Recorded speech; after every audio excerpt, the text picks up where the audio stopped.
तो आज हम डिस्कस करने जा रहे हैं हमारे नए जो है अभी एग्जाम आया है CSIR का, तो उसके बारे में डिस्कस करने जा रहे हैं। तो पहले हम ये जानेंगे कि किस हिसाब से एग्जाम का पैटर्न है, किस हिसाब से कितने पोस्ट हैं, इसके अंदर सब चीजें बहुत ही डिटेल में डिस्कस करने वाले हैं। आप लोगों को बस क्या करना है, आप लोगों को लाइक एंड सब्सक्राइब कर देना है और उसके बाद हम स्टार्ट करेंगे हमारा वीडियो।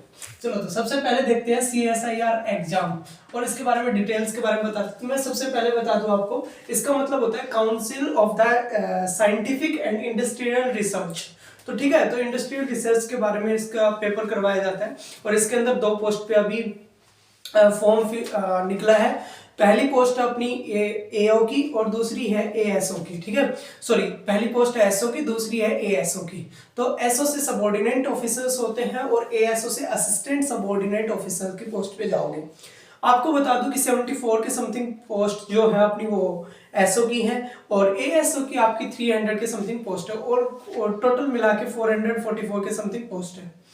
तो हम बात करते हैं कि हमें सिलेक्शन के लिए क्या क्या करना जरूरी है, उन सब चीजों पर भी आएंगे। सबसे पहले देखते हैं CSIR क्या है, ये तो आप लोगों को पता चल ही गया होगा। उसके बाद आते हैं लास्ट डेट कब फॉर्म भरने की, जो कि सबसे ज्यादा इंपॉर्टेंट है।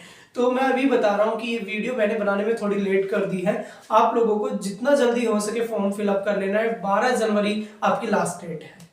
उसके बाद आते हैं सीधा एलिजिबिलिटी क्राइटेरिया के ऊपर। तो उसके अगर बात की जाए तो आपको मैं बता दूं कि आप अगर 33 क्रॉस नहीं किया है आपने, तो आप इस फॉर्म को फिलअप कर सकते हैं। आप लोगों को पता है इसके अंदर हमें ग्रेजुएशन तो चाहिए ही। ग्रेजुएशन आप किसी भी स्ट्रीम से किए हो, आपकी ग्रेजुएशन मैंडेटरी है। उसके बाद हम आते हैं किसके ऊपर, सीधा सिलेबस एंड पैटर्न, जो कि सबसे ज्यादा जरूरी है इस एग्जाम को क्लियर करने के लिए। मैं आपको बता दूं कि जब पिछली बार ये एग्जाम हुआ था, लास्ट टाइम जो एग्जाम हुआ था वो 2013 में हुआ था।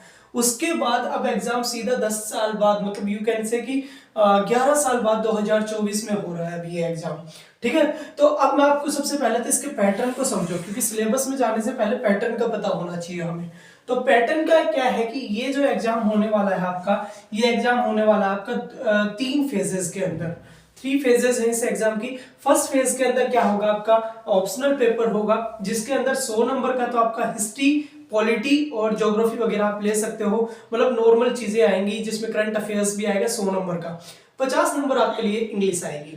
तो कुल मिला के आपका जो स्टैटिक पोर्शन है, करंट पोर्शन है, प्लस दूसरी चीज आपका इंग्लिश, तो आप इनसे आपका 150 मार्क्स का पेपर हो जाएगा। अब आपको इस 150 मार्क्स का पेपर पहला होगा। उसके बाद अगर तुम दूसरा पेपर देखोगे तो वो 200 मार्क्स का है और उसमें टोटल 8 सेगमेंट पूछे जाएंगे। कितने सेगमेंट? 8।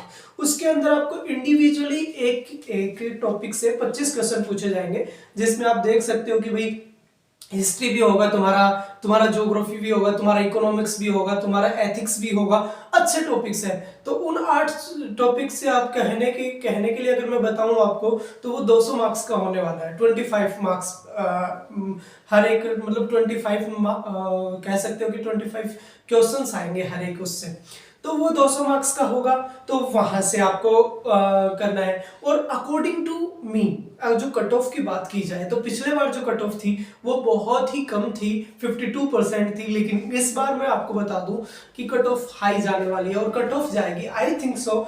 मेरे को ऐसा लगता है कि अगर आपको सेफ स्कोर होना चाहिए, सेफ एप्रोप्रिएट कट ऑफ तो कोई नहीं बता सकता, लेकिन अगर आपको सेकंड एग्जाम की तैयारी करनी है तो आपको सेफ स्कोर 260 टू 270 प्लस होना चाहिए।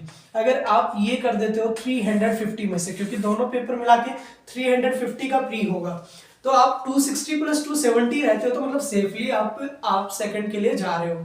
ठीक है, अब जो सेकंड फेज होता है वो होगा आपका रिटन एग्जाम। जैसे एज यूपीएससी का जैसे एग्जाम होता है वैसे ही रिटन एग्जाम होगा। ज्यादा मार्क्स का नहीं होता, 200 मार्क्स का होता है। पहले आपको 350 फिर 200 मार्क्स का एग्जाम होगा और जैसे ही आप उसको क्लियर कर देते हो आप इंटरव्यू लेवल के लिए पहुंच जाते हो।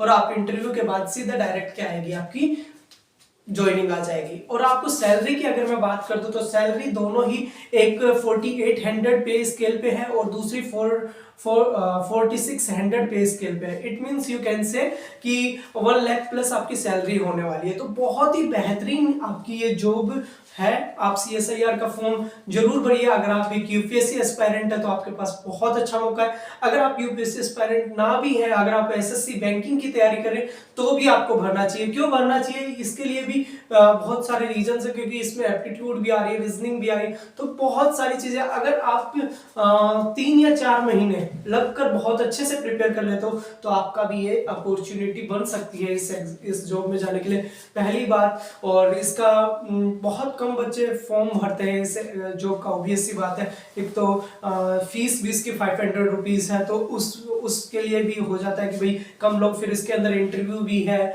उसके बाद इसमें रिटर्न भी है, तो बहुत सारे बच्चे इसके अंदर जाते नहीं है कि भाई चलो हम तो अपने एग्जाम की तैयारी करेंगे। तो आप फील जरूर करें, क्या पता कब तुम्हारी किस्मत बदल जाए और 2024 आपका इंतजार कर रहा हो। तो आज के लिए इतना ही, आगे भी ऐसी वीडियो के लिए बने रहिए।